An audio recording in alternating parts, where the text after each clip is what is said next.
Hello नमस्कार दोस्तों। आज हम अभिप्रेरणा पर चर्चा करेंगे। अभिप्रेरणा बोले तो इसको हम इंग्लिश में कहते हैं मोटिवेशन। अभिप्रेरणा जो होती है वो मोटिवेशन होती है। मोटिवेशन मोटिव यानी मकसद या उद्देश्य जो कार्य करता है किसी कार्य को करने पीछे आपको किसी काम को करने के लिए मोटिवेशन या अभिप्रेरणा कहलाता है। मोटिवेशन जो होती है वो दो प्रकार की होती है। मोटिवेशन जो होती है वो दो प्रकार की होती है। एक होती है इंटरनल मोटिवेशन जिसे हम कहते हैं आंतरिक अभिप्रेरणा। एक होती है एक्सटर्नल अभिप्रेरणा, एक्सटर्नल मोटिवेशन जिसको हम कहते हैं बाह्य अभिप्रेरणा। देखिए इंटरनल मोटिवेशन क्या होती है, जब किसी कार्य को करने के लिए आप खुद अपने आप अंदर से अभिप्रेरित होते हैं तो उसे हम आंतरिक अभिप्रेरणा कहते हैं। आंतरिक अभिप्रेरणा जब आपकी एग्जाम डेट, जैसे जब आपकी एग्जाम डेट आ जाती है तो आपको अंदर से एग्जाम का डर लगने लगता है, फिर आप अंदर से उत्साहित होकर अपने एग्जाम की तैयारी करते हैं। ये कहलाता है आंतरिक अभिप्रेरणा। क्योंकि इसमें आपने खुद अपने आप मोटिवेट होकर पढ़ाई शुरू की। इसे हम कहते हैं आंतरिक अभिप्रेरणा। बोले तो इंटरनल मोटिवेशन। नेक्स्ट दूसरा होता है एक्सटर्नल मोटिवेशन, इसे हम कहते हैं बाह्य प्रेरणा। जैसे आपकी एग्जाम डेट जो है वो निकट आ गई, लेकिन आपको कोई चिंता नहीं है, लेकिन आपके पिताजी बोलते हैं कि बेटा तुम अगर एग्जाम में पास हो गए तो हम आपको एक साइकिल दिलाएंगे। क्योंकि अब आपकी जो मोटिवेशन के तौर पर आपको एक प्रोत्साहन दिया जाएगा।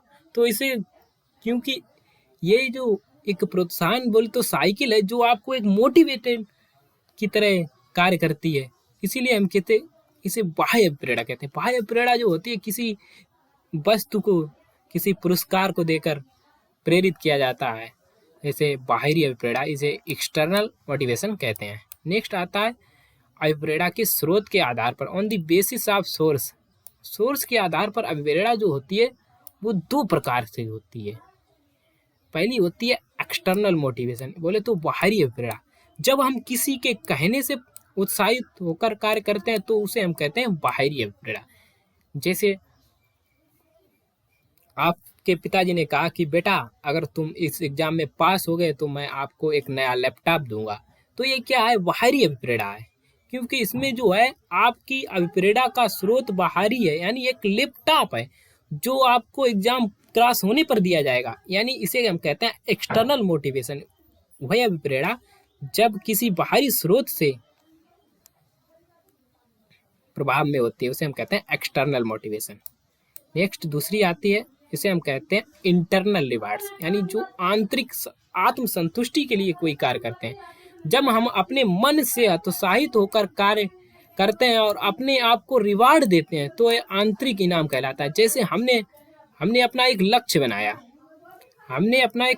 कि मेरी जॉब लगेगी तो मैं अपनी पहली सैलरी से लैपटॉप लूंगा या मोटरसाइकिल लूंगा, कुछ भी।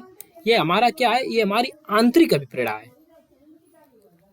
अब देखिए motivation on the basis of दृष्टिकोण, on the basis of approach, बोले तो दृष्टिकोण के आधार पर अभिप्रेरणा के प्रकार। देखिए अगर दृष्टिकोण के आधार पर बात की जाए तो अभिप्रेरणा के दो प्रकार होते हैं। एक होती है पॉजिटिव मोटिवेशन, जब आप किसी की अभिप्रेरणा को सकारात्मक रूप से लेते हैं तो हम उसे कहते हैं पॉजिटिव। नेक्स्ट दूसरी है निगेटिव मोटिवेशन, इसे हम कहते हैं नकारात्मक अभिप्रेरणा। जब हम किसी कार्य को नकारात्मक सोच से करते हैं तो वह नकारात्मक अभिप्रेरणा कहलाती है। जैसे आपको कोई मोटिवेशन देना है कि मतलब इतने घंटे पढ़ा करो, तो क्या एक सकारात्मक मोटिवेट कर रहा है, ठीक, क्योंकि आप परिश्रम करोगे तो सफल होगे, सकारात्मक। यदि आपको कोई चोरी के बारे में मोटिवेट कर रहा है तो ये नकारात्मक अभिप्रेरणा है, जिसके जो समाज के प्रतिकूल हो। नेक्स्ट आता है प्रिंसिपल ऑफ मोटिवेशन, अभिप्रेरणा के सिद्धांत। देखिए अभिप्रेरणा का सबसे मैस्लो का सिद्धांत है। मैस्लो ने अभिप्रेरणा का सिद्धांत दिया जिसे हम कहते हैं Maslow hierarchy needs theory, Maslow का आवश्यकता पदानुक्रम सिद्धांत।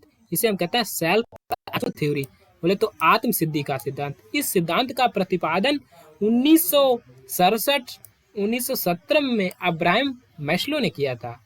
देखिए मैस्लो ने 5 तरह की आवश्यकताएं बताई हैं। पहली होती है दैहिक आवश्यकता, जिसे हम कहते हैं फिजियोलॉजिकल नीड्स। दूसरी होती है सुरक्षा की मांग, इसे हम कहते हैं इस्टीम नीड्स।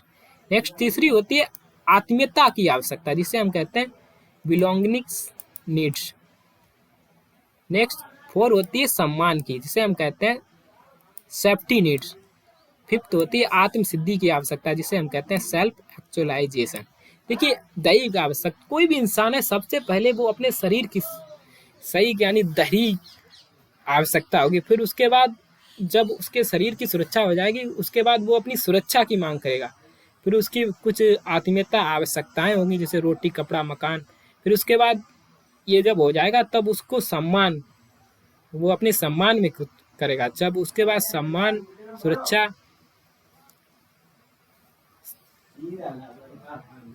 फिर उसके बाद क्या होता है उसे सबसे लास्ट में होता है आत्म सिद्धि की आवश्यकता, जिसे कहते हैं सेल्फ एक्चुअलाइजेशन।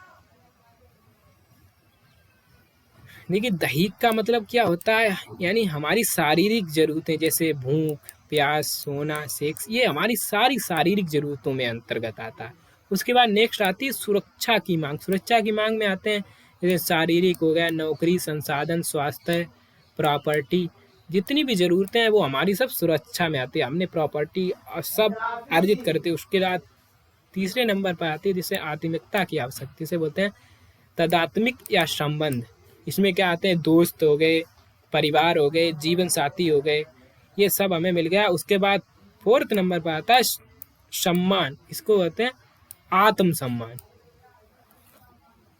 इसमें आता है स्वाविश्वास उपलब्धि दूसरों का सम्मान तथा दूसरों से सम्मान आदि, मतलब दूसरों का सम्मान और दूसरों से सम्मान।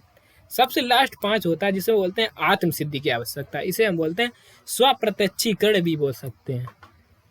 इसमें क्या होता है किसी भी समस्या का निवारण यानी भेदभाव से परे, इस संसार से परे सोचना, इसे हम बोलते हैं आत्म सिद्धि की आवश्यकता। नेक्स्ट आता है अभिप्रेरणा का चक्र। देखिए अभिप्रेरणा के चक्र में सबसे पहला आता है आवश्यकता। देखिए जब तक हमें किसी चीज की आवश्यकता नहीं होगी तब तक हमारे अंदर अभिप्रेरणा यानी मोटिवेशन नहीं आ सकती। आवश्यकता जिसे इंग्लिश में कहते हैं नीड्स। अभिप्रेरणा का पहला तत्व आवश्यकता है। आवश्यकता भी 2 प्रकार की होती है, पहली होती है शारीरिक या जैविक आवश्यकता।